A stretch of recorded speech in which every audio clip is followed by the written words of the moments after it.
भाइयों और बहनों, हम पाशका के 5वें अतवार की लतूरिया में शामिल हैं। पाशका ये अयाम ज़िंदगी और उम्मीद के अयाम हैं। खुदाम यीशु मसीह ने मुर्दों में से ज़िंदा होकर हमें ज़िंदगी और उम्मीद का पैगाम दिया है। खुदाम यीशु मसीह ज़िंदगी का सरचश्मा है। वो मुर्दों में से ज़िंदा होकर ज़िंदगी को आम कर रहा है। आज की तलावतों का मरकज़ी मौजू मसीह से पैबस्तगी है। खुदाम यीशु मसीह फरमाते हैं कि ताक मैं हूँ, तुम डालियाँ हो। खुदाम यीशु मसीह फरमाते हैं कि हकीकी ताक मैं हूँ, मुझसे ज़्यादा तुम कुछ नहीं कर सकते। मसीह खुदाम मेरे अज़ीज़ भाइयों बहनों, ताक ज़िंदगी की भरपूरी की अलामत है। खुदाम यीशु मसीह ज़िंदगी का सरचश्मा है, इसलिए वो अपने लिए ताक का इस्तारा इस्तेमाल करता है। खुदाम यीशु मसीह पहली शख्सियत नहीं जिन्होंने ताक का इस्तारा इस्तेमाल किया है। पुराने अहदनामा में हमें बहुत से हवालाजात मिलते हैं। बहुत से अंबिया ने बनी इसराइल कौम की खुदा से बेवफाई को ज़ाहिर करने के लिए, बयान करने के लिए ताक का इस्तारा इस्तेमाल किया है।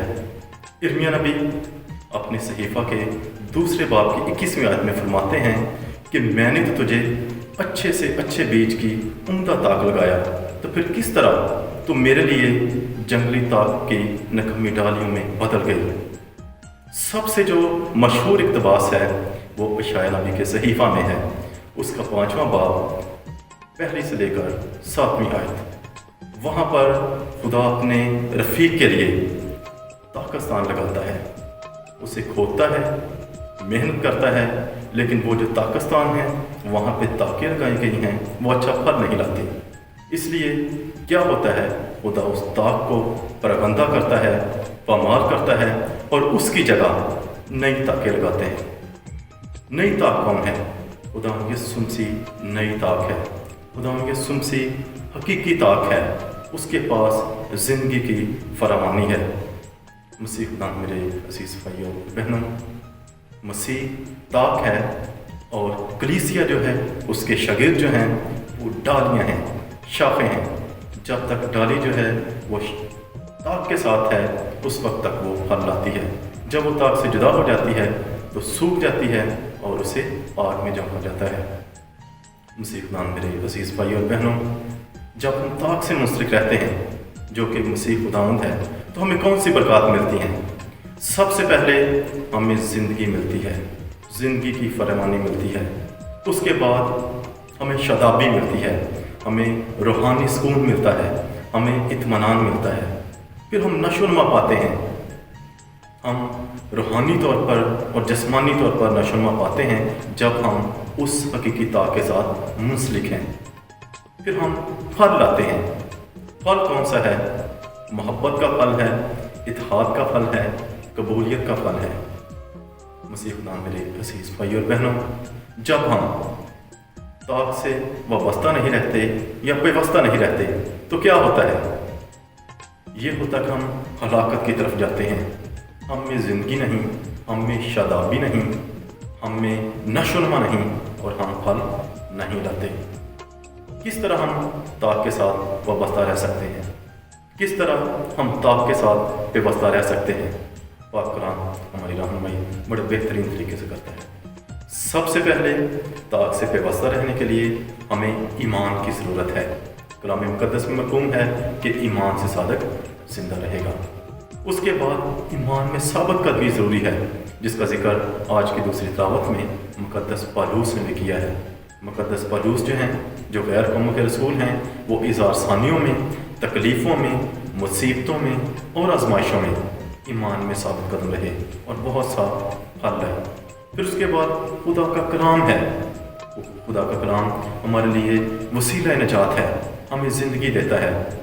जब हम पाक कलाम को पढ़ते हैं, उसमें तरक्की करते हैं, तो हम मसीह के साथ जो हकीकी ताक है उसके साथ भी हमारा रिश्ता मजबूत होता है। फिर उसके बाद दुआ है। दुआ क्या है? खुदा से गुफ्तगू है, खुदा से मुलाकात है। हम जब दुआ करते हैं तो हम अपने नजात दहिंदा खुदा यीशु मसीह से ताक से मुंसलिक रहते हैं। मसीह खुदा मेरे अज़ीज़ भाइयों और बहनों, यीशु मसीह हकीकी ताक है। यीशु मसीह हकीकी ताक है। اور کلیسیا جو ہے اس کی شاخیں ہیں، اس کی ڈالیاں ہیں۔ ہم بپتسمہ کے ذریعے مسیح کی کلیسیا میں داخل ہوتے ہیں، لیکن ہم کلیسیا میں دیکھتے ہیں کہ بہت سے ایسے ممبران ہیں جو کلیسیا کا حصہ ہیں، جنہوں نے بپتسمہ کا ساکرامنٹ لیا ہے اور بھی دیگر ساکرامنٹ لیے ہیں۔ ان کے نام بھی پیرش کے رجسٹر میں درج ہیں، لیکن کیا ہوتا ہے، وہ مسیحی تعلیمات پر، انجیلی قدروں پر عمل نہیں کرتے۔ اس سے کیا ہوتا ہے، وہ اس ڈالی کی طرح بن جاتے ہیں جو طاق سے جدا ہے، وہ ڈالی جو سوکھ چکی ہے۔ اور اس ڈالی کے لیے آج خدا یسوع مسیح انجیل مقدس میں یاد دہانی کرواتے ہیں کہ یہ ڈالی جو باغبان ہے، ایسی ڈالی کو کاٹ ڈالے گا، لوگ اسے بٹوریں گے اور آگ میں چمکیں گے۔ آج جب ہم پاشکا کا 5واں اتوار منا رہے ہیں، آج جب ہم اس انجیلی اقتباس پر غور و خوض کر رہے ہیں، تو ہم نے دیکھنا ہے کہ ہم کس ڈالی کی مانند ہیں۔ اس ڈالی کی مانند جو سرسبز و شاداب ہے، جو مسیح سے منسلک ہے، حقیقی طاق سے پیوستہ ہے، ہم اس ڈالی کی طرح ہیں یا اس ڈالی کی طرح ہے جو مسیح سے حقیقی طاق سے جدا ہے اور سوکھ گئی ہے۔ ہم نے اپنی زندگیوں کو پرکھنا ہے کہ ہم پھلدار ڈالی ہیں یا بے پھل ڈالی ہیں۔